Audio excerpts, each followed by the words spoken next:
예, 333쪽 봅니다. 지난 시간에 이 작품 두 편을 읽고 마무리되었는데 계속해서 보겠습니다. 333쪽. 자, 지난 시간에 정리한 대로 박정대 씨가 크게 추억의 방식과 탈주의 방식이 있는데, 추억의 방식은 또다시 둘로 나눈다 그랬죠. 꿈속 명상의 시가 있고,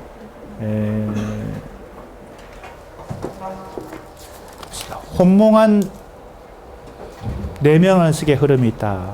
331쪽. 331쪽 위에서 다섯째 줄. 결국 박정대 시에서 추억은 꿈속 명상과 혼몽한 내면 의식의 흐름이라는 두 가지 방식으로 존재한다. 그죠? 그리고 추억의 방식만 있는 게 아니라 탈주의 방식이 있죠. 그죠? 네. 자, 우리가 지난 시간에 정리한 대로 지금 살펴봅시다. 그러면 꿈속 명상의 시가 혼몽한 내면 의식의 흐름을 거쳐서 지나서 탈주의 방식으로 가겠죠. 크게 보면 큰 방향은 다시 한번 정리해 봅시다. 그래야 우리 학생들이 조금 더 쉽게 이해할 수 있을 테니까.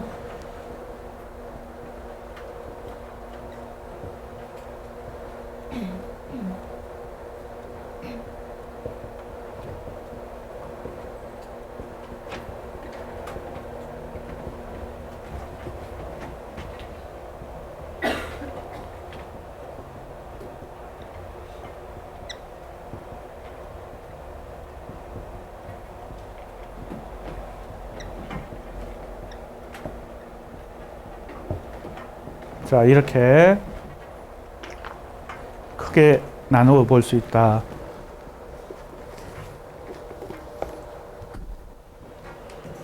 그래서 331쪽에 나와 있는 나무들이라는 작품은 대표적으로 어떤 방식을 보여줘요?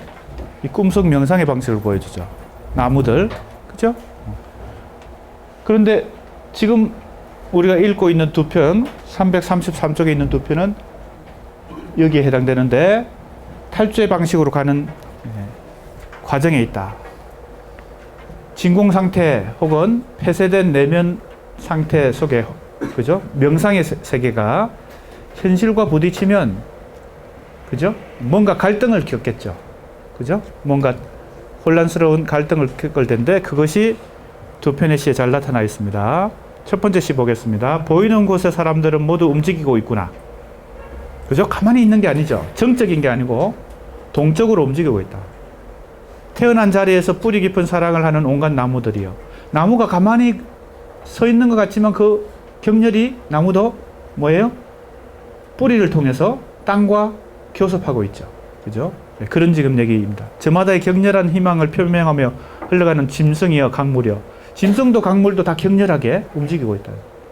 너희들이 흘러가서는 마치 최초의 기쁨으로 스며들은 그 알 수 없는 정밀한 욕망의 나무. 그래서 욕망이란 단어가 특히 이 움직임과 관련되어 있습니다. 욕망을 가지기 때문에 가만히 있을 수가 없죠. 역시 나무가 등장했는데 332쪽에 있는 나무와 비교해 보세요.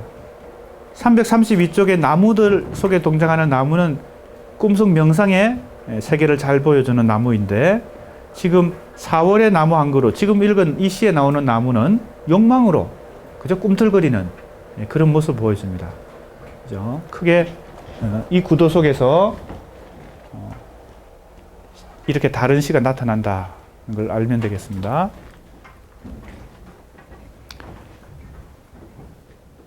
두 번째 2번 작품을 보면 하늘의 뿌리여 너는 왜 지상의 강물에 발을 담그는가. 하늘의 뿌리는 뭘까요?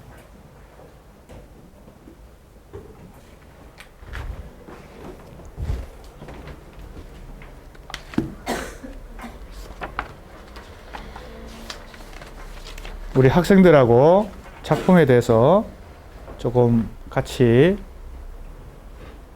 토론해 보면서 진행하도록 하겠습니다.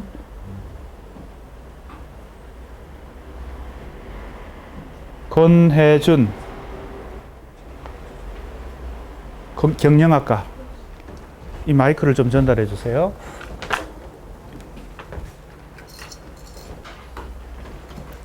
마이크 스위치를 켜서 마이크를 입에 대고 한번 나하고 대화를 나눠봅시다.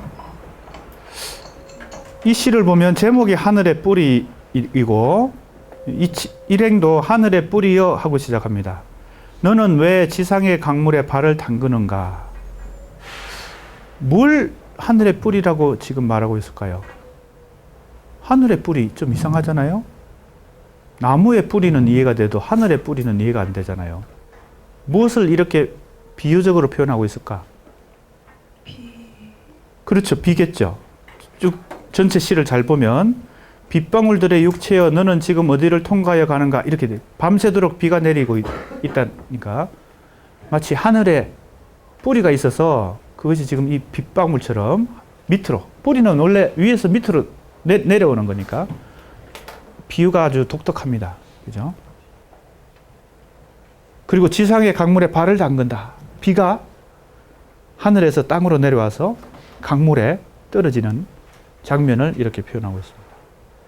넉넉한 대지의 품속으로 뿌리 내리던 빗방울들의 육체여. 그죠? 빗방울들이 어디예요? 땅에 뿌리를 내린다는 겁니다. 너는 지금 어디를 통과해 가고 있는가? 밤새도록 비가 내려 격렬한 표현처럼 나를 휩싼다. 역시 마찬가지입니다. 1번 시나 2번 시의 공통점은 격렬하다는 거죠. 공통점은 또 뭘까요? 그 격렬한 것의 실체는 뭘까요? 그 다음에 상당히 말하기 불편한 어떤 용어까지 나오는데 1번 시하고 2번 시에서 이렇게 격렬하게 동적으로 역동적으로 움직이게 하는 어떤 그 힘은 어디서 나올까요? 내가 질문하는 것은 우선 학생이 대답을 해봐요. 그 공통점이 뭘까? 어떤 것으로부터 이 역동적인 움직임이 격렬한 게 나타나는 것일까? 그렇죠. 욕망이겠죠. 1번 시에는 욕망이라는 단어가 나오고 2번 시에는 무슨 단어가 나와요? 비슷한 단어가 하나 나오죠. 열망이 나오죠. 그죠? 근데 그냥 열망이라 하지 않고 뭐에 대한 열망이라 그래요? 내가 물어보면 우선 학생이 대답해야 돼. 마이크를 갖고 있는 사람이 바른 거는 갖고 있는 겁니다. 속도의 열망. 그렇지. 속도의 열망이라고. 속도. 속도가 움직임을 낳는 거잖아요. 그러니까 왜 지금 이 꿈속 명상의 이 고요한 시들이 이런 시들로 그죠? 바뀌게 되는가? 그 힘의 원천은 뭐예요? 욕망인데 다른 말로 하면 열망인데 그것은 좀 더 구체적으로 얘기하면 속도에 대한 열망이다. 그러니까 움직이는 거죠. 욕망도 뭔가 자기가 없는 것을 가지고 싶은 거잖아요. 속도를 가지고 싶다는 겁니다. 비도 그렇고, 그죠? 사람들도 다 움직이고 있고, 1번, 2번 시에 공통적으로, 그죠? 이러한 욕망이 속도를 만들고 움직임을 만든다. 이렇게 볼 수 있겠습니다. 그런데 이 시의 마지막에 보면요. 이렇게 했어요. 이 잔인하고도 황홀한 시간의 늪 속에서 그랬어요. 우리가 살아가는 현실은 시간이 계속 그죠? 작동하고 있는 곳인데 이것은 한편으로는 황홀하지만 한편으로는 좀 잔인한 곳이야. 이러한 꿈속 명상이 유지되기 어려운 것이죠. 그죠?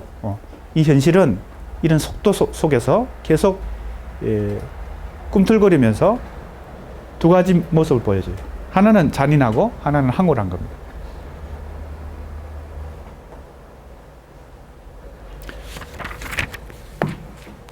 (334쪽에) 보세요. 이제 이 작품 두 편에 대한 소개가 나옵니다. 해석이 나옵니다. 1과 2는 모두 나무의 이미지를 중심으로 전개된다. 그렇죠? 이것도 공통점이죠. 그러고 보면 나무가 많이 등장하는 걸 알 수 있는데 331쪽에 나오는 이 나무들 이 나무는 꿈속 명상을 보여주는 나무고 333쪽에 나오는 이 두 편의 시에도 나무가 다 등장하는데 이것은 현실 속에서 욕망을 표출하는 그런 나무들이다. 상당히 다르다는 겁니다.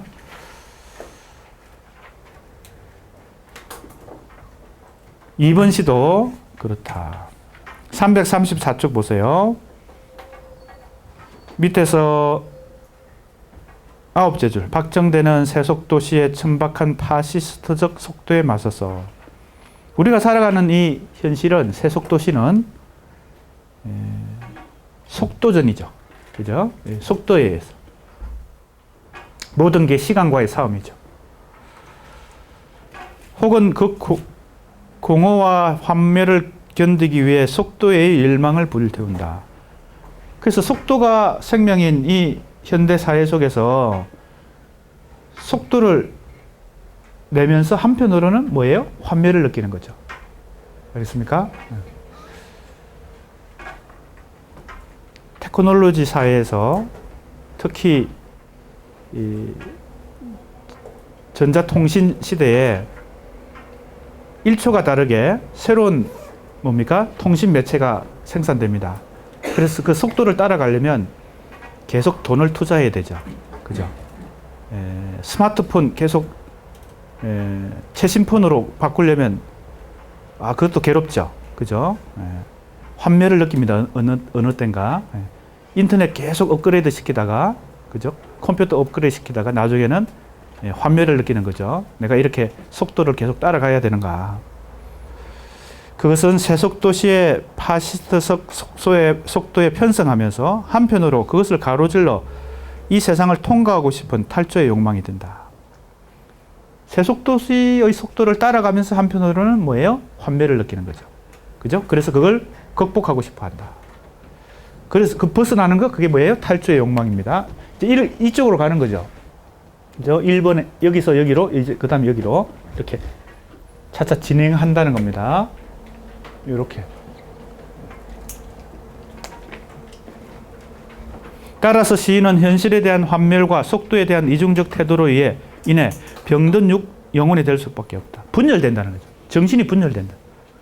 한편으로는 속도를 따라가고 한편으로는 속도가 싫고 이런 것이죠. 그죠? 그러니까 분열된다. 병든 영혼이 된다. 그래서 마지막에 잔인하고 황홀한 시간의 늪이란 말이 왜 나오는지를 우리가 알아야 된다는 겁니다. 시를 그냥 현상으로만 읽지 말고 그 속에 들어가서 이 시인이 왜 이런 표현을 했을까? 잔인하고 황홀하다는 표현을 왜 나왔을까? 그죠? 속도를 따라가면서 그죠? 속도에 발 맞추어 가면서 한편으로는 그 속도가 싫은 거야. 그러니까 잔인한 거죠. 즉 현대사회에 대해서 반성하고 성찰한다는 겁니다. 한편으로는 무비판적으로 따라가면서 한편으로는 성찰한다. 이 이중적 태도가 있기 때문에 잔인하고 황홀한 시간의 늪이다. 이런 말을 하고 있습니다. 335쪽 봅시다. 결국 박정대의 시는 뒷걸음질 치는 추억의 방식과 추억의 방식 중에서도 이거는 중간쯤 과도기죠. 크게 보면 추억의 방식과 탈주의 방식 두 개가 있는데 둘로 나누어 볼 때 이것은 뒷걸음질 치는 것이죠. 과거로 자꾸 과거를 회상하는 거니까. 탈주는 미래로 가는 것이죠. 그러니까 크게 보면 이 두 가지에 대한 얘기입니다. 앞으로 질주하는 탈주의 욕망 사이에서 그 갈라짐의 딜레마. 이게 무슨 말이에요? 항상 그죠? 혼란스럽게 갈등한다는 겁니다. 추억으로 가고 한편으로는 탈주로 가고. 그러니까 갈라져 있지. 아까 내가 얘기했듯이 정신이 분열되어 있는 것입니다. 이런 시도 쓰고 이런 시도 쓰는 거죠. 따라서 박정대의 시는 정밀하고 넉넉한 영혼의 고향을 지향한 한편 이게 바로 이런 시를 만들죠. 정밀하고 넉넉한 영혼의 고향 이런 시를 만들어냅니다. 그죠? 한편 그것이 현실과의 부딪힘 속에서 생성되는 병든 혼의 가혹한 질주 이런 시들이 병든 혼의 가혹한 질주를 잘 보여줘요. 중간쯤 있는 것이죠. 어디와 어디에?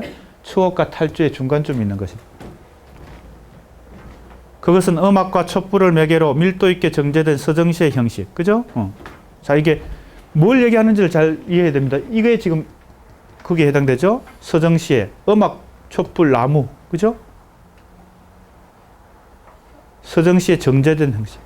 아주 고요하고, 그죠? 가라앉아 있는 차분한 그런 시가 있고, 이런 이 시들로 갈수록 어떻게 돼요? 병든혼의 질주를 보여준다는 거죠. 현실과의 부딪힘 속에서 병든혼의 질주를 보여준다. 자, 그래서 이제 조금 더 구체적으로 영상, 신입피양, 의식의 흐름이라고 세 가지 이 특징을 적어 놓은 3장으로 갑니다. 이것이 바로 이 탈주의 방식을 보여주는 대표적인 특성이다. 여기죠? 영상, 신입피양, 의식의 흐름. 2장의 제목이 뭐였어요? 한번 보세요. 촛불, 나무, 음악이죠. 그죠? 331쪽 2장의 제목을 보세요. 촛불, 나무, 음악이죠. 어디에 해당돼요? 여기에 해당돼요.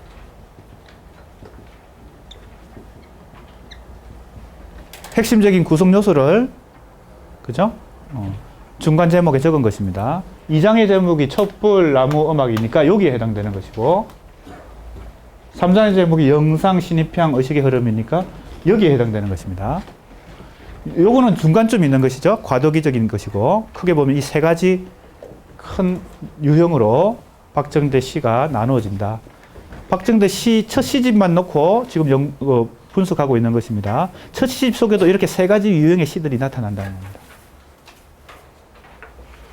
자, 이제 영상, 신입향, 의식의 흐름에 해당되는 살펴보겠습니다.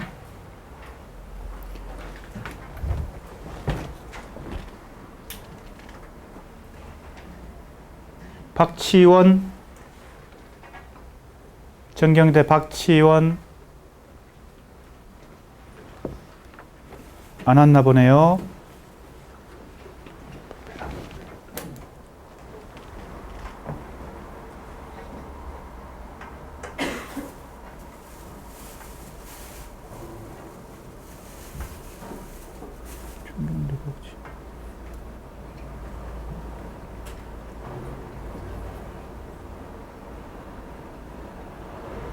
이수진, 예, 좀 조교 좀 전달해 주세요.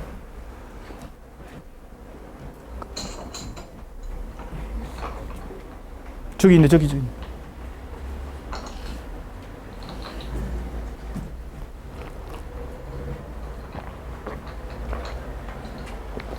아하.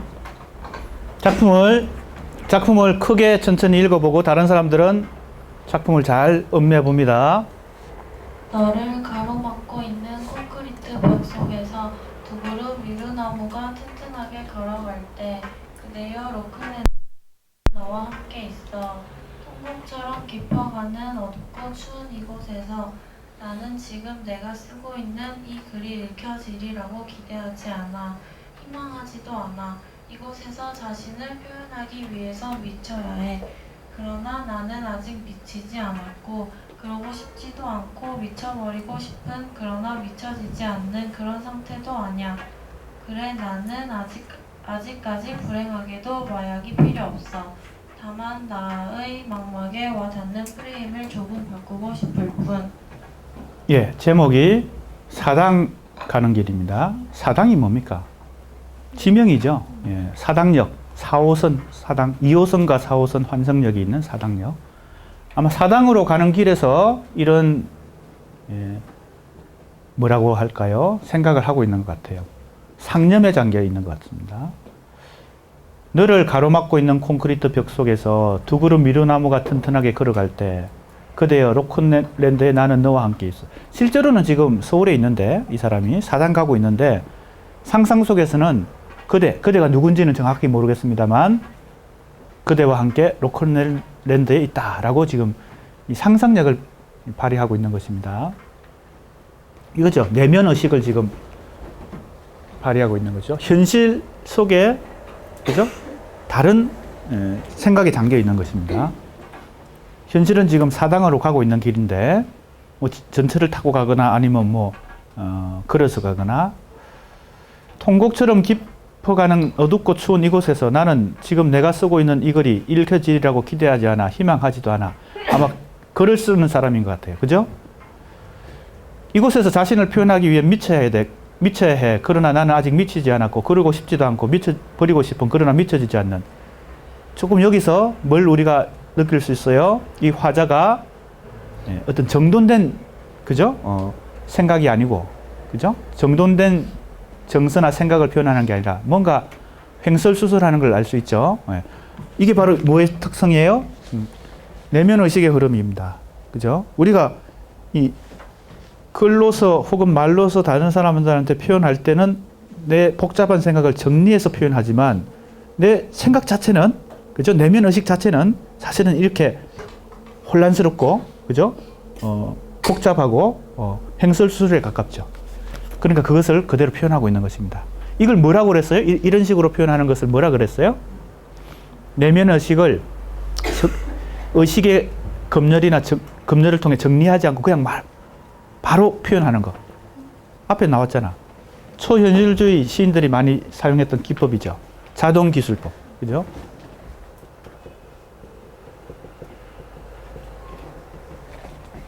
자동기술법으로 내면 의식을 표현하게 되면 이처럼 뭔가 이성적으로 합리적이지 않은 비합리적인, 그죠? 불투명한 모호한 표현들이 나오죠. 논리적으로 뭡니까? 부족한 문장들이 나온다. 근데 마지막 문장이 중요합니다. 다만 나의 망막에 와닿는 프레임을 조금 바꾸고 싶을 뿐, 그랬어요. 이 말이 뭔가 하면 여기서 박정대 시인이 이 탈주의 방식을 구사하는 하나의 방법이 암시된다. 어떤 방법이에요? 프레임을 바꾼다.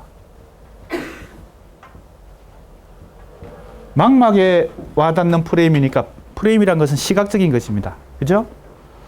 이 프레임이라는 용어는 많이 사용하죠. 그죠?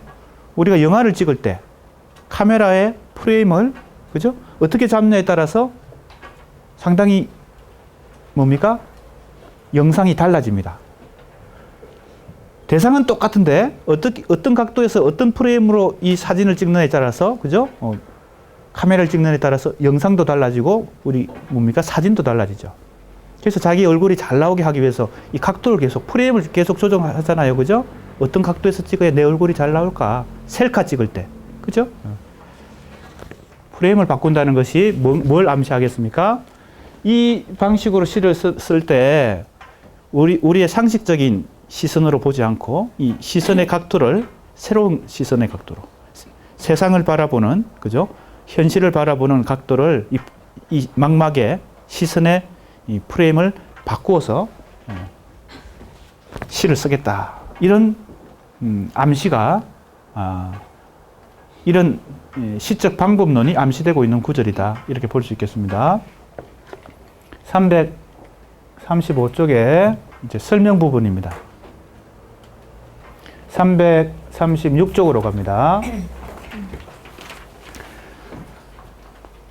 꼼꼼하게 지금 이 교재에서 다 설명하고 있기 때문에 참고해서 읽어보면 더 좋겠습니다. 내가 그 문장 하나하나 읽는 것은 부적절하고,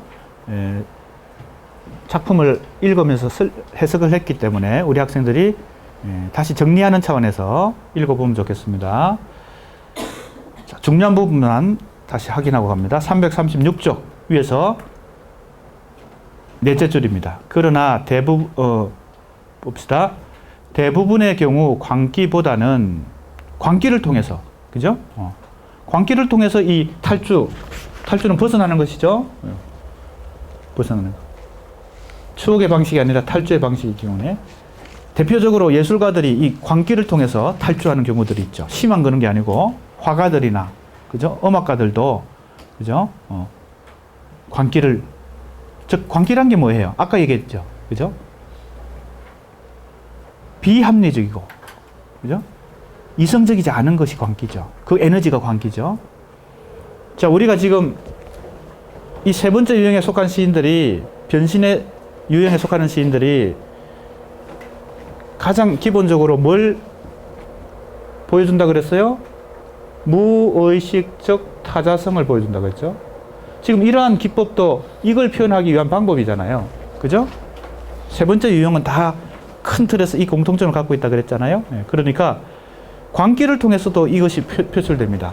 우리 뭐 대표적인 그런 예술가 중에 화가도 있죠. 고호라는 화가도 있죠. 자기 귀를 잘라버리고 뭐 이럴 정도로 뭔가 설명할 수 없는, 이성적으로 이해할 수 없는 그런 내면의 에너지, 광기 이런 걸 표현했죠.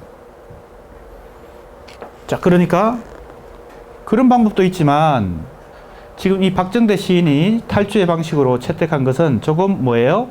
온건하죠. 망막에 와닿는 프레임을 조금 바꾸는 방식으로 선택한다. 자, 그 다음 설명이 나옵니다. 자, 중요합니다. 그것은 각종 영상 매체와 상품 이미지가 지배하는 세속 도시의 문화 논리에 편성하여, 즉 대표적인 게 영화와 같은, 그죠? 대중문화입니다. 가볍게 운신하면서도 그것과 다시 거리를 유지하며 낯설게 바라보는 방식을 의미한다. 망막에 와닿는 프레임을 조금 바꾼다 하는 것을 내가 나름대로 이렇게 지금 해석하고 있는 것입니다. 따라서 박정대의 시에는 영상과 이미지 등의 대중문화적 요소에 몸을 싣고 질주하는 유의적 태도. 자, 이게 유의적 태도죠. 영화 같은 것이 박정대 시에 굉장히 중요한, 그죠? 도구로 많이 사용됩니다. 소재로도 사용되고, 그죠? 매개체로도 사용되고. 우리 앞에서 맨 처음 봤던, 맨 처음 읽었던 작품 기억납니까? 328조. 복사꽃 여인이여 나 눈물어 다시는 고향에 돌아가지 못하네. 꿈속에서나 그대를 보내 눈 감고 그대를 바라보고 있네. 이 작품 맨 먼저 공부했는데 제목이 이상하죠. 양조위가 뭡니까? 양조위. 배우 이름입니다. 영화 배우 이름이에요. 그러니까 이 제목 자체가 뭐예요? 영화적 요소를 갖고 있습니다. 홍콩의 영화 배우 이름입니다. 그만큼 지금 대중문화를, 특히 영화를 많이 활용해서 뭐예요? 탈주하려고 하는 거죠. 한편으로는 현대 사회의 대중문화를 이용해서 시를 쓰는 것입니다. 그것이 첫 번째 이겁니다. 지금 내가 차례대로 분석하고 있는 거예요. 영상에 해당되는 겁니다. 첫 번째, 탈주의 방식으로서 첫 번째, 영화적 상상력을 보여준다. 영상을 통해서 탈주를 하려고 한다. 가볍게 현실을 벗어나는 것이죠. 그리고 두 번째 읽은 작품에도 영화적인 요소가 나오죠. 뭐예요? 다시 한번 돌아가 봅시다. 329쪽. 물이 끓고 있다. 가습기 같은 내 영혼 아스펜 익스트림이라는 영화를 보면서, 그렇죠? 지금 영화를 보면서 지금 이 상황이 전개되고 있는 것입니다. 자, 봅시다. 다시 338쪽으로 돌아왔습니다.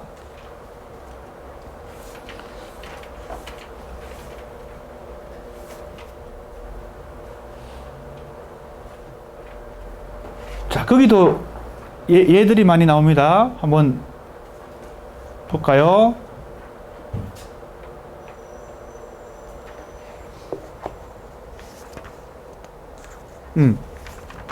지금 읽는 것은 336쪽이죠. 네, 336쪽. 따라서 박정대 시에는 영상과 이미지 등의 대중문화적 요소에 몸을 싣고 질주하는 유의적 태도와 그것을 다시 낯설게 바라보는 회의의 시선이 교차한다. 이 엇갈림의 교차를 가능케 하는 것은 내면 의식의 흐름을 따라가는 자동기술법이다. 그죠? 내가 설명한 것들이 다 여기 교재에 조금 더 정리하는 식으로 차분하게 정리가 되어 있습니다. 그것은 의식과 무의식이 만나고 교차하는 연결고리를 포착하여 유의적 태도와 회의적 시선을 교직하며, 유의는 즐기는 것이고 회의는 뭐예요? 그걸 다시 성찰하는 거예요. 반성하는 것입니다. 너무 대중문화만 즐기면 어떻게 돼요? 문학과 예술이 가지고 있는 현실 비판, 현실 반성에 대한 요소가 약해지니까 그 두 가지를 동시에 같이 수행하는 것이죠. 자, 그 다음 작품이 또 나옵니다. 박도영.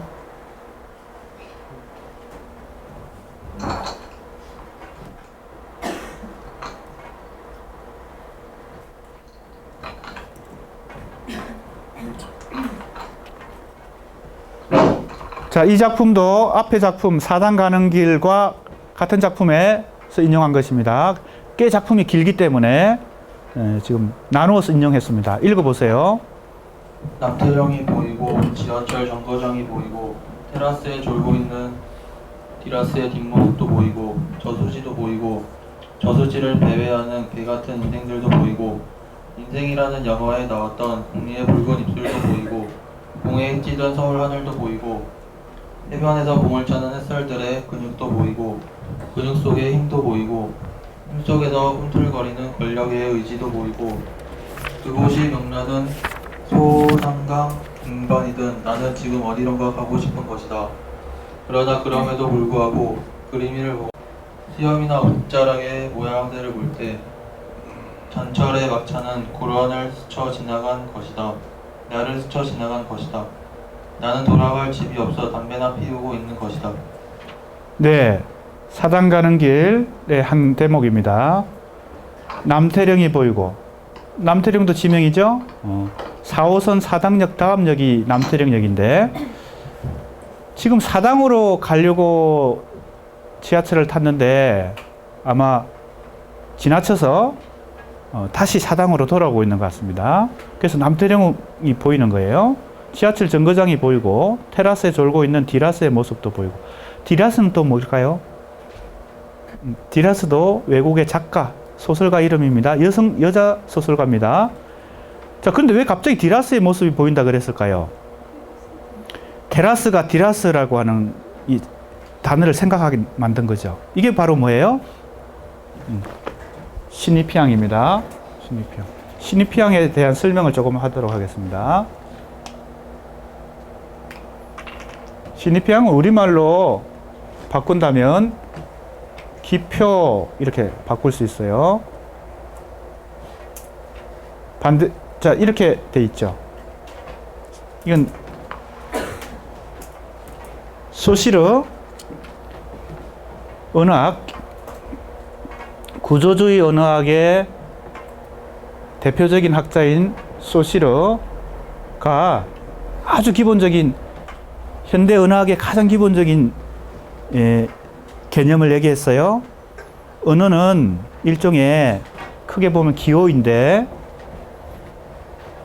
우리가 사용하는, 인간이 사용하는 언어도 일종의 기호라는 겁니다. 이 기호는 이 두 가지의 결합으로 되어 있다는 겁니다. 기표와 기어의 결합으로 되어 있어요. 기표는 뭘까요? 기호 표시입니다. 기호 표시. 기어는 뭐예요? 기호의 의미입니다. 자, 기호 중에 우리 가장 쉬운 예를 들어 볼게요. 그늘목에 이렇게 신호등이 있습니다. 기호죠, 기호. 그죠? 기표는 뭘까요? 기호 표시. 이게 빨간불, 그죠? 이게 빨간불, 노란불, 초록불이 있죠. 그죠? 빨간불이 켜졌어요. 표시죠? 기호 표시가 뭘 의미해요? 기호 의미를 같이 결합되어 있습니다. 기호 표시는 기호 의미와 결합되어서 하나의 기호를 이룬다. 언어도 마찬가지죠. 그죠? 내가 고양이라고 쓴 것은 기호 뭐예요? 표시죠? 기호 표시?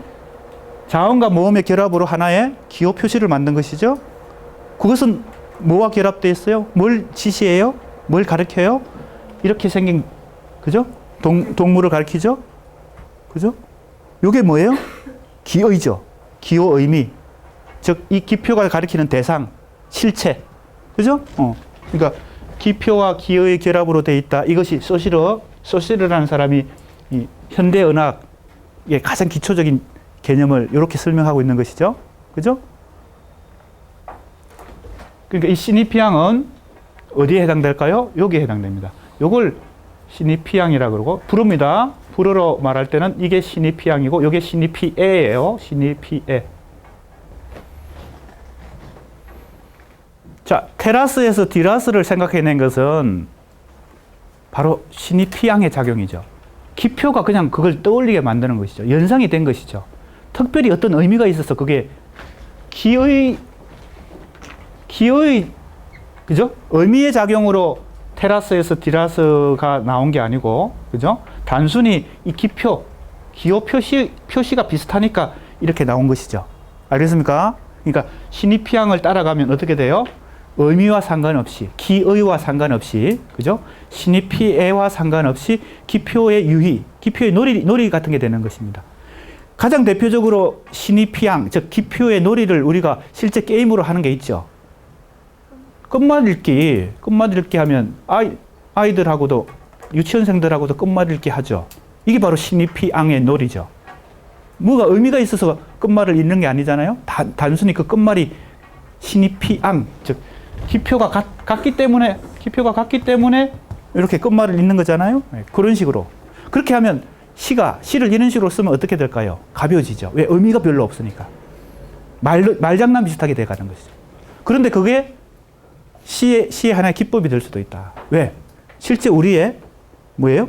무의식 속에서 이 내면의식이 아까 이거죠? 무의식이 흐를 때는 반드시 의미를 따라가는 게 아니고 이렇게 기표를 따라서 내 무의식에 흘러갈 수가 있으니까.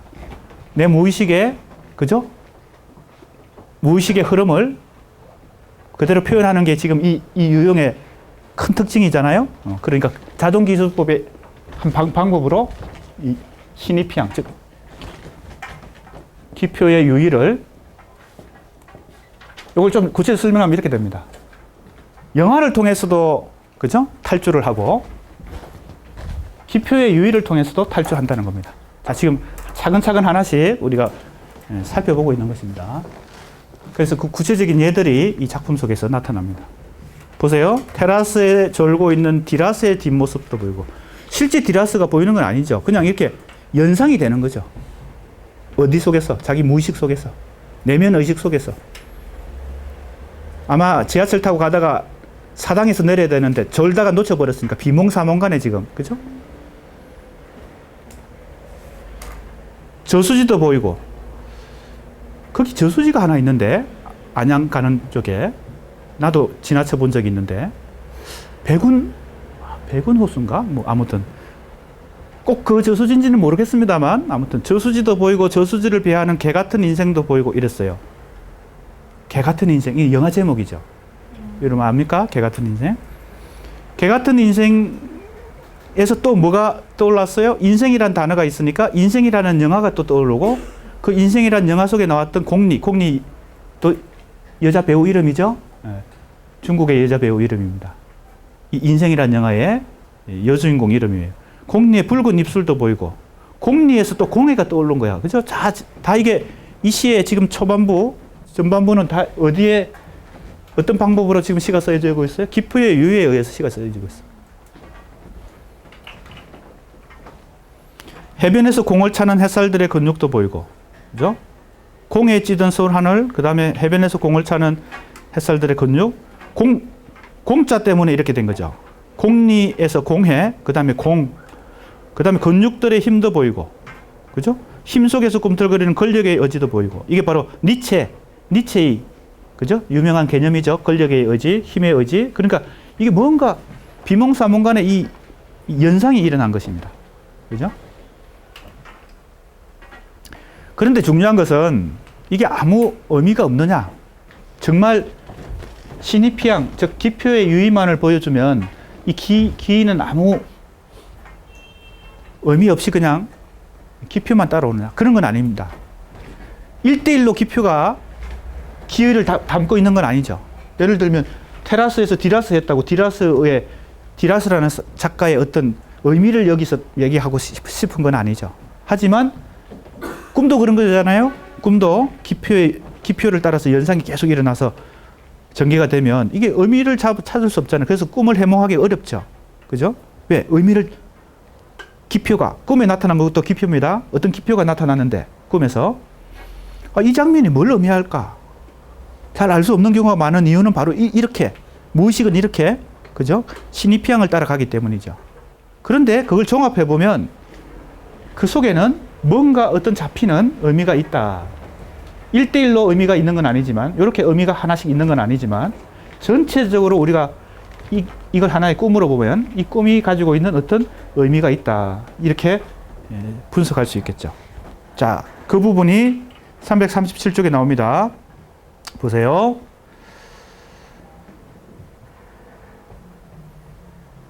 (337쪽) 밑에서 10째 보세요. 즉 시인은 내면 의식의 흐름 속에서 신입피양의 유의를 즐기고 있는 셈이다. 그죠? 내가 다 설명했습니다. 다 설명했기 때문에 설명을 잘 이해하고 우리 교재를 다시 읽어보면 되겠습니다. 그 신입피양의 유의란 말이 기표의 유의. 그죠? 같은 말이죠. 그리고 제목으로 보면 이 두 번째에 해당되는 것입니다. 첫 번째는 영상이고 두 번째는 신. 이게 다 뭘 의미하는 거예요? 탈주. 그죠? 시에서 이 추억의 방식이 아니라 탈주의 방식으로 사용하는 것들입니다. 시의 기법들이에요.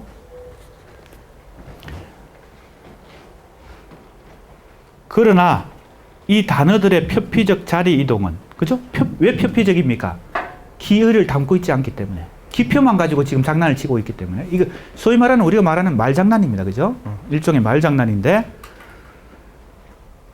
이 단어들의 표피적 자리 이동은 그것들이 전체적으로 연결되어 어떤 하나의 메시지를 던져준다. 그죠? 꿈도 어떤 장면이 자꾸 바뀝니다. 그죠?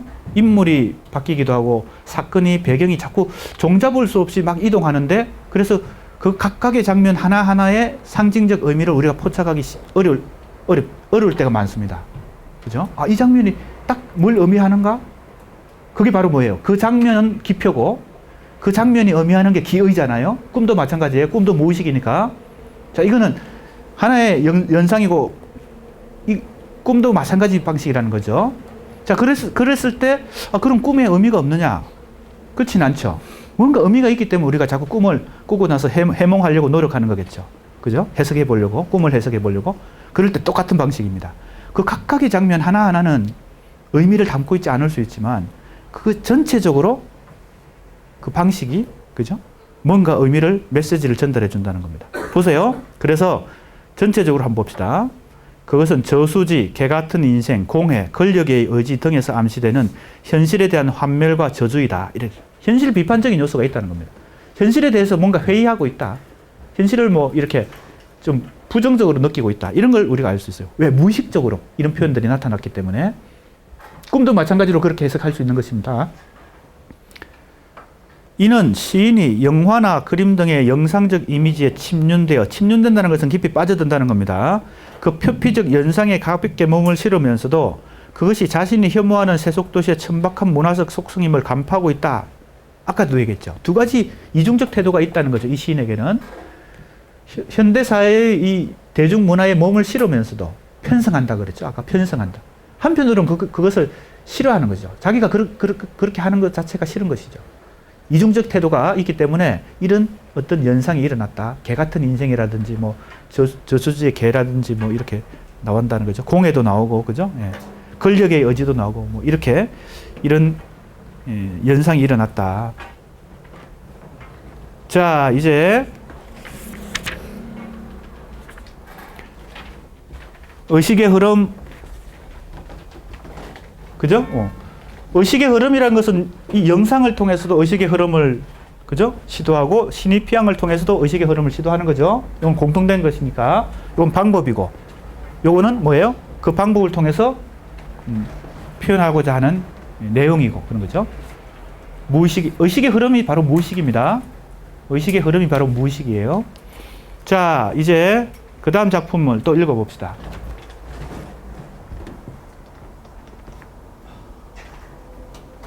김현인, 좀 전달해 주세요.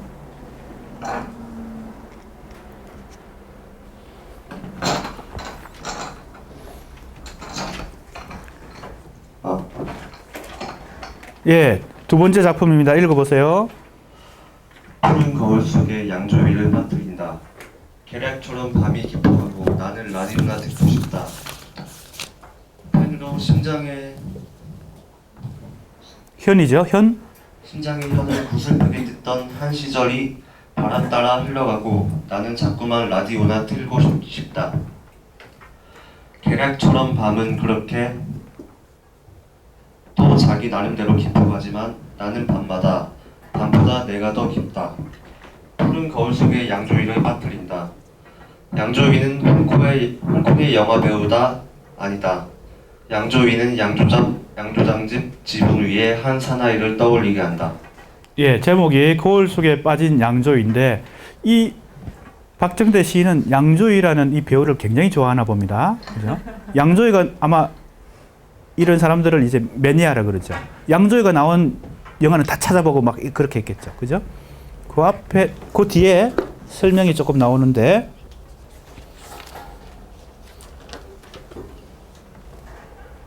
338쪽 한번 보세요.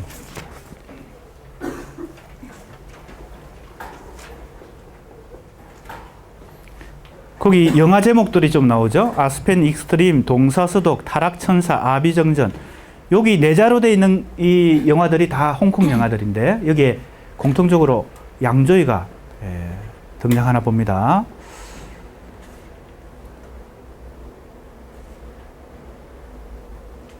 우리 학생들은 이런 영화에 익숙하지 않을지도 모르겠어요. 이 당시 이제 굉장히 인기 있었던 영화들이니까. 새끼라는 영화 봤나요? 새끼? 거기 나오죠? 맞나요? 새끼 영화 본 사람이 없나 봅니다. 좀 야한 영화라서 우리 학생들이 그런 영화는 보지 않았나 본데. 자, 한번 봅시다. 338조.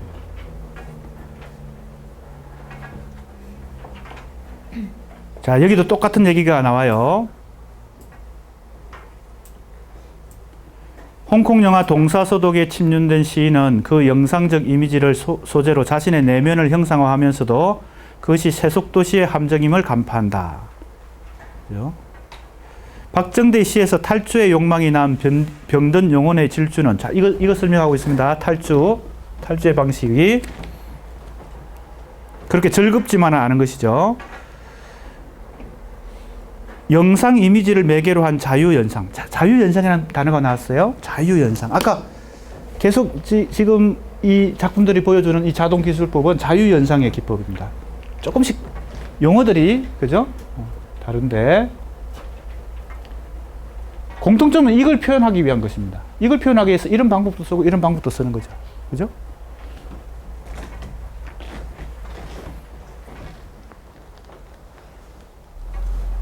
자유연상은 자신의 의식 상태를, 그죠? 좀 자유롭게, 그죠? 풀어놓은 상태에서 연상을 계속 자유롭게 진행하는 거. 이게 자유연상입니다. 아, 잘못 썼네요. 자유연상이요. 근데 흥미로운 것은요, 요거 얘기하다 보니까 또 떠올랐는데, 이 자유연상이란 방법은 지금 이 박정대 시인이 자기 시에서 이걸 표현하기 위해서 지금 이 초현실주의 시인들이 주로 했다는 것은 자동기술법인데, 뭐, 공통점이 있겠죠. 완전히 다른 건 아니겠죠. 자동기술법도 이런 요소가 있겠죠. 자동기술을 하려면 자유연상을 해야 되니까. 누군가 이렇게 타치하면 안 되는 거죠. 자유롭게 이게 자기가, 그죠? 연상할 수 있도록 만드는. 이 단어 때문에 생각난 것은 바로 누구도 이 방법을 사용했어요?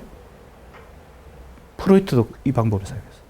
프로이트가 자기를 찾아온 사람들의 무의식을 알아내야 되잖아. 그래야 지금 이 사람이 겪고 있는 이 어려운 곤란한 어떤 정신 상태, 그죠? 혹은 무의식과 의식 사이의 이 갈등, 이걸 해소시키기 위해서는 그 사람의 무의식의 정체를, 그죠? 파악해야 되는데, 프로이트 스스로 파악하는 것이 중요한 게 아니라 본인이 파악하게 만드는 게 중요한 것입니다. 그죠? 그래서 처음에는 어떤 방법을 썼겠어요? 그 당시 유행했던 방법이 있어요. 정신분석 의사들이 사용했던 방법. 체면요법. 체면을 그려가지고, 이 의식의, 그죠? 검열을 좀 해제시키고, 무의식이 좀 자유롭게 움직이도록 만들었는데, 체면. 요즘도 가끔 TV에 그런 걸 하는 걸 봤어요. 체면. 근데 그 옛날 방법이에요. 그러다가 새로 채택한 방법이 바로 자유연상입니다. 이 상태에서 그죠? 자기를 찾아온 사람들이 자기의 무의식을 자유롭게 표현할 수 있도록 만드는 거죠. 그래서 영화 같은 거 보면 이 정신분석 의사들이 환자가 찾아왔을 때 어디에 눕혀요? 편안한 소파 같은 데 눕히죠. 왜? 자유연상을 할 수 있도록 만드는 겁니다. 그리고 분위기를 아주 조용하고 차분하게 만들어서 간단한 질문을, 조용하게 질문을 하는데 그 질문을 통해서 답변하게 하는데 꿈결 같은, 그죠? 편안한 상태를 만들어서 자유연상하게 만드는 것입니다. 아마 시인들도 이걸 표현하는 것이 목적이고 다양한 방법을 사용하는 거죠. 보세요. 이 탈주의 방식은 이걸 표현하는 것이 목적이고 이런 방법을 사는 거예요.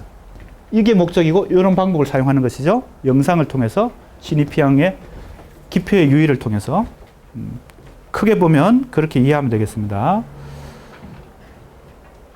박정대 시에서 탈주의 욕망이 낳은 병든 영혼의 질주는 영상 이미지를 매개로 한 자유연상을 통해 대중문화의 흐름을 타고 간다.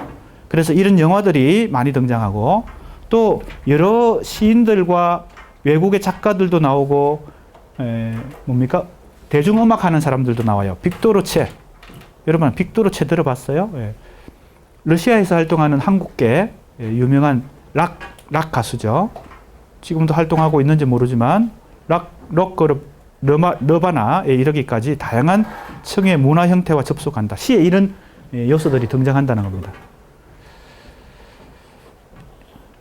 이러한 경향은 한편으로 이국 취미와 통속적인 로맨티시즘을 번역하면 뭐예요?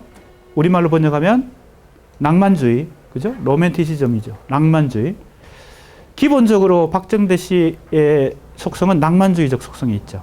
현실을 벗어나서 어떤 이국적이고 이상을 추구하는 그런 면이 있습니다. 아주 기본적인 요소가 낭만주의적 요소를 갖고 있어요. 자, 이제 여기까지 우리가 공부했습니다. 어디까지 했어요? 차근차근 했어요. 추억의 방식과 탈주의 방식이 있는데 추억의 방식은 다시 꿈속 명상의 시가 있고 혼몽한 내면 의식의 시가 있고 또 탈주의 방식으로는 이런 요소들을 통해서 이런 방법을 통해서 이걸 표현하려고 한다. 그죠? 여기까지 공부한 겁니다. 자, 이제 마지막 이제 4장이 남았는데 338쪽 둘째 줄 밑에서 둘째 줄부터는 지금 그걸 총 정리하고 있습니다. 지금까지 우리가 공부한 것들을 총 정리하고 있어요. 자, 339쪽에 4장.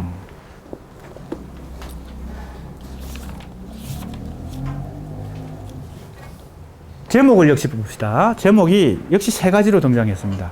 물방울, 변주, 물질적 황홀 이렇게 돼 있죠. 자, 이제 이 4장은 어디쯤 있을까? 여기에 속하는 시들은 박정대 시의 위치로 보면 어디쯤 있을까 하는 겁니다. 바로 이거죠. 추억의 방식과 탈주의 방식은 어떻게 보면 극과 극이에요. 이건 과거로 가는 것이고 이건 미래로 가는 것인데 요 사이에 낀 작품들이 있다는 겁니다. 양극 사이에 있는 거. 이게 이제 이 마지막 유형입니다. 그러니까 유형을 지금 이렇게 설정한 거죠. 1번, 2번, 3번 이렇게 설정한 거죠. 3번에 해당되는 게 변주의 방식이죠. 추억의 방식과 탈주의 방식 사이에서 이 변주의 방식이 다양하게 지금 형성되고 있다. 이것이 이제 이걸 전체의 뭡니까? 구도입니다. 이걸 전체의 논지는 그렇게 형성되어 있어요. 그래서 이제 한 권의 시집을 읽고 이제 평론을 할 때 이렇게 큰 틀로 내가 말하고자 하는 논지를 구도를 잡는 것이죠. 박정대의 이 시집 속에는 크게 보면 이런 유형의 시와 이런 유형의 시가 있는데 그 양극 사이에 있는 이런 유형의 시도 있다. 이렇게 지금 잡은 것이죠. 자, 그래서 그런 이해를 통해서 기초로 이제 구체적으로 여기에 해당되는 시들이 어떤 시든지 살펴봅시다. 물방울, 변주, 물질적 황홀 요 세 가지. 물방울이 왜 첫 번째 등장했을까요? 아까 우리가 이 꿈속 명상의 시가 이 탈주의 방식으로 나아갈 때 중간에 이 현실과 부딪힐 때 나오는 이 작품들 두 편 있었죠. 공통적으로 나무가 등장했는데 또 공통적으로 뭐가 등장했어요? 비가 등장했죠. 물이 등장한다는 것이 이 변주의 방식에서 중요하다. 이렇게 본 것입니다. 그래서 지금 물방울이 거기 등장한 것은 제목으로 그 이유 때문입니다. 물방울은 뭐예요? 움직이는 것이죠. 유동적인 것이죠. 그러니까 바로 이 양극을 연결시켜주는 중요한 이미지가 된다. 그죠? 그래서 이게 물방울이 여기 등장한 것입니다. 그죠? 그리고 물질적 황홀이란, 자, 요걸 기억하면서 한번 살펴봅시다. 339쪽입니다. 박정대의 시는 돌아섬과 길뜨남. 자, 돌아섬이 뭐예요? 과거고, 길뜨남은 미래죠. 요런 구절이 어딘가 나옵니다. 이가헌 내 책상 위에 타락천사. 타락천사도 홍콩 영화 제목이죠. 이가헌은 아마 거기 나오는 배우 이름인 것 같아요.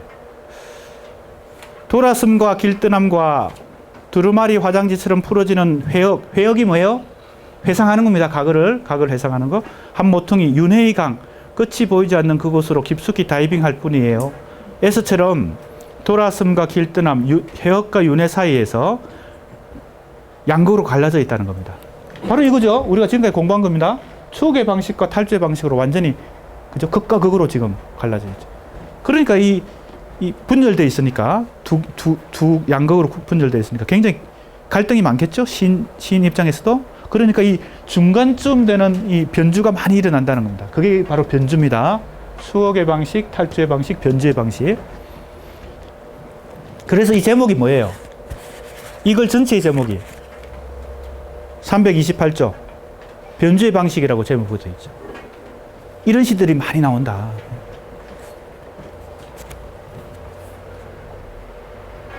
자, 이제 봅시다. 339쪽 둘째 단락. 이 두 세계의 경계를 통과하고 그 간극을 이어주는 매개체는 무엇일까? 조금 전에 내가 설명했습니다. 물이란. 물방울. 이미 우리가 두 편의 시에서 그걸 확인했습니다. 뭐예요?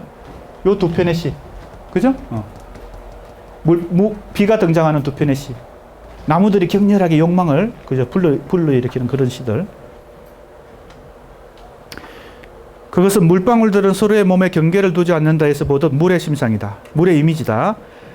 자, 앞에서 우리가 이미 공부한 하늘의 뿔이라는 작품에서 하늘과 땅을 이어주는 것도 비고 하나의 세상을 통과하고 싶어 하는 것도 물방울들의 육체다. 그러니까 이 물방울이, 즉 물이 이 중요한 요소가 된다. 어디에? 변주의 방식의 중요한 요소가 된다. 자, 이제 또 시를 읽어봅니다. 4월의 나무 한 그루. 이 시를 읽어보겠습니다. 경제학과 유경하. 예, 전달해 주세요. 예, 학생들이 옆으로 좀 전달해 주세요. 조교가 안 와도 되겠는데.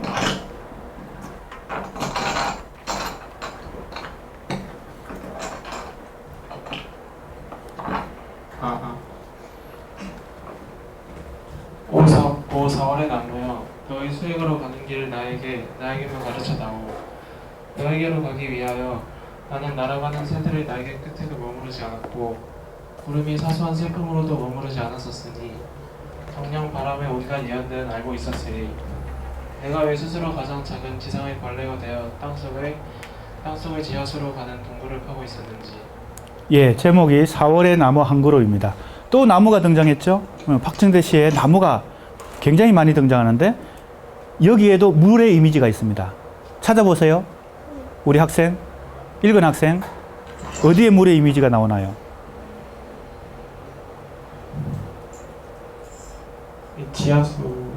지하수도 있죠. 또 있어요.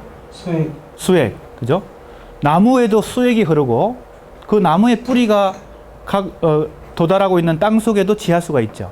그죠? 그러니까 이 나무의 이미지와 이 물의 이미지가 이 작품에서도 핵심 이미지가 되고 있다. 앞에서 읽은 작품들도 그렇고요. 이 작품도 그렇고. 그만큼 이 박정대 시에서 물이 중요하다. 340쪽. 시인은 나무의 수액으로 가는 길을 찾는다. 그것은 하강이죠. 수액은 결국은 땅 속으로, 땅의 지하수와 연결되어 있으니까 이게 상승의 이미지가 아니고 하강의 이미지인데 물은 그죠? 왜 하강하려고 하는 것일까?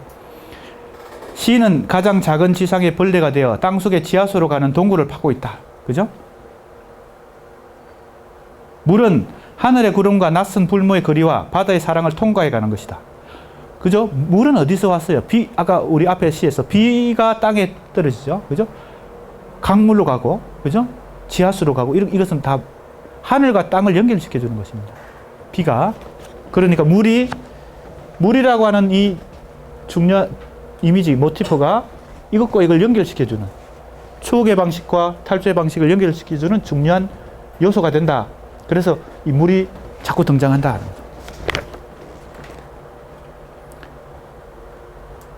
지하수가 도달하는 곳은 아마 모든 강들 흘러 아우성 치며 만날 바다일 것이다. 즉 물은 하늘의 구름과 거리와 바다의 사랑을 통과해가며 연결시켜주는 것이다. 이 물의 상상력으로 인해 박정대의 시는 추억의 방식과 탈주의 방식, 세속도시와 자연, 그죠? 세속도시의 요소들이 굉장히 등장하는 반면 또 이 나무와 물 같은 자연물들도 자꾸 등장하죠. 환멸과 평화, 병든홍과 황홀경의 세계가 만나고 결합하는 형태를 얻는다. 그래서 이제 물질적 황홀이라는 연작시가 있거든요. 이겁니다. 물질적 황홀. 왜 물질적 황홀이라는 이 단어가 생겼을까? 잘 보세요.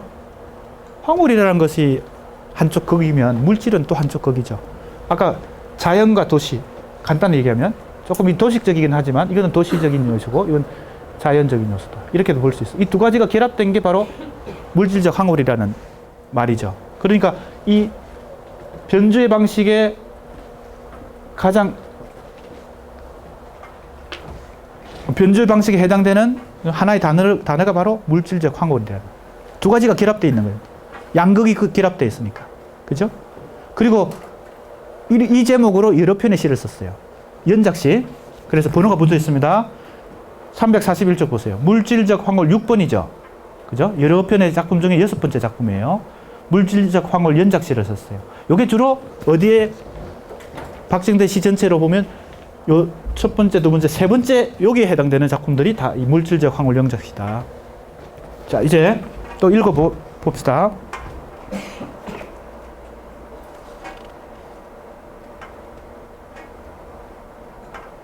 정상희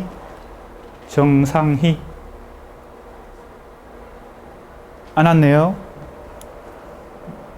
박익성, 고영곤,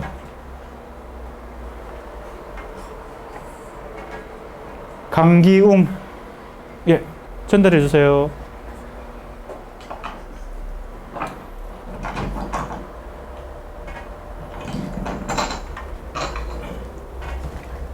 물질적 황홀 6번 작품입니다. 크게 읽어봅시다. 거리는 간판들의 표정과 행인들의 그림자를 안고 도시의 페이지 속에 서표입니다. 서표. 책꽂이, 서표. 석회처럼 꽂혀있다. 피가 마르는 것 같다. 봄볕에 불탄다. 유곽과 성당을 지나온 나의 긴 그림자. 나는 잊혀지지 않는 한 권의 책과 싸우듯 그렇게 걸으며 이 거리가 나에게 전해주는 그림의 메시지를 피가 마르듯 그렇게 외로운 가슴의 강들을 스쳐 지나며 18. 모든 강들 흘러가 아우성 치며 만날 바다를 생각하였다. 죽음보다 깊을 바다의 사랑을 생각하였다. 예, 여기도 보세요. 거리는 간판들의 무표정과 행인들의 그림자를 안고 도시의 페이지 속에 서표처럼 꽂혀 있다. 이건 바로 뭐예요? 도시가 가지고 있는 무미건조함을 잘 표현하고 있죠. 그죠? 도시가 이렇게 삭막하다는 겁니다. 피가 마르는 것 같다. 그래서 이렇게 표현하죠. 그런데 나는 읽혀지지 않는 한 권의 책과 싸우듯 그렇게 걸으며 불임에, 자, 이게 불임이라는 단어가 바로 이 도시적 삶의 그죠? 삭막함을 잘 보여주는 대표적인 단어라고 볼 수 있습니다. 앞에 피가 마른다는 것이나 불임이나 다 같은 어떤 상황이죠. 그런데 뭐가 등장해요? 그 반대 이미지가 등장합니다. 가슴에 강을 스쳐 지나며, 그죠? 강들 흘러서 아우성칠 바다를 생각하죠. 그죠? 그러니까 역시 물의 이미지가 이 도시적 삭막한 삶의 반대편에 있는 대립적인 이미지로 등장하죠. 바로 이 작품 물질적 황홀의 바로 뭐예요? 이 도시와 자연의 이 대립적인 요소가 작품 한 편에 같이 등장하죠. 물질적 황홀입니다. 그래서 제목이 물질적 황홀 연작시예요. 자, 구체적으로 이제 마지막 작품 물질적 황홀 12번. 12번이라는 시가 있는 거 봐서 최소한 물질적 황홀 연작시를 12편은 썼겠죠. 또 13번이 있는지 그거는 확인해 봐야 되겠지만 그만큼 이제 물질적 황홀 시를 많이 쓴 것입니다. 조윤선. 예. 전달 좀 해주세요.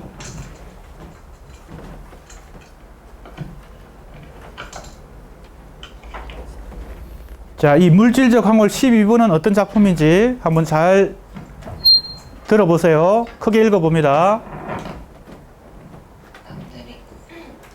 남들이 모두 일부분이 물질적 황홀에 빠져 있을 때 나는 항상 가끔씩 물질적 황홀을 노래했다.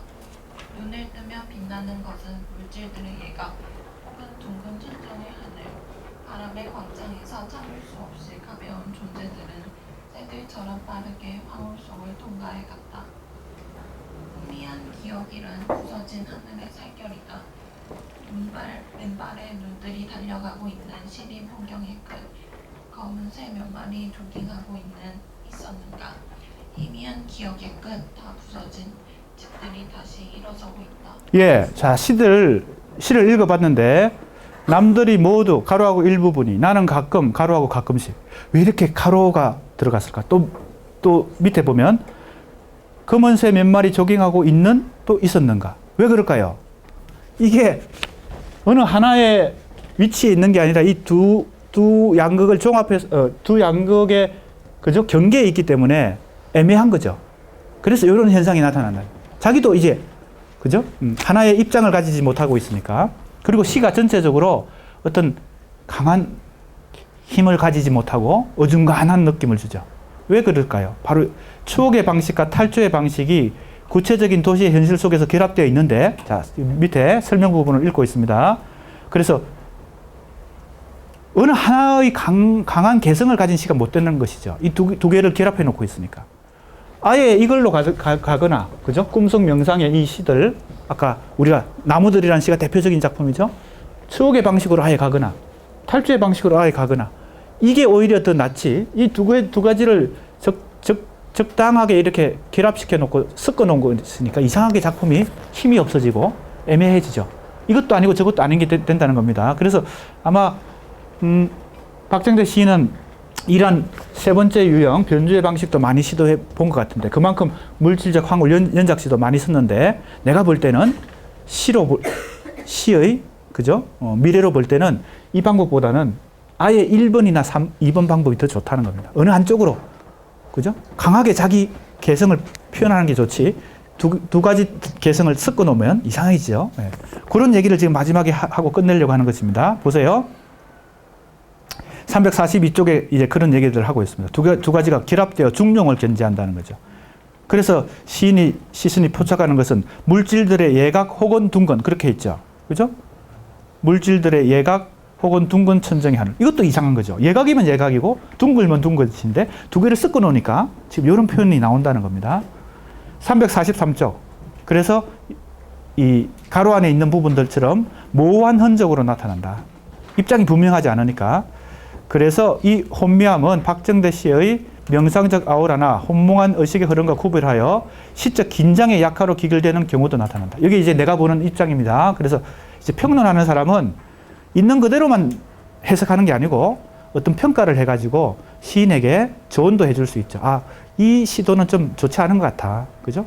차라리 어떤 시도가 더 좋다는 거예요? 아예 1번으로 가거나 2번으로 가는 게 좋지 3번은 별로 좋은 시도가 못 되는 것 같다. 이렇게 지금 마지막에 평가하고 마무리를 하고 있는 것입니다. 자, 여기까지 오늘 하고 다음 시간에 다시 다른 시인으로 넘어가도록 하겠습니다. 수고했습니다.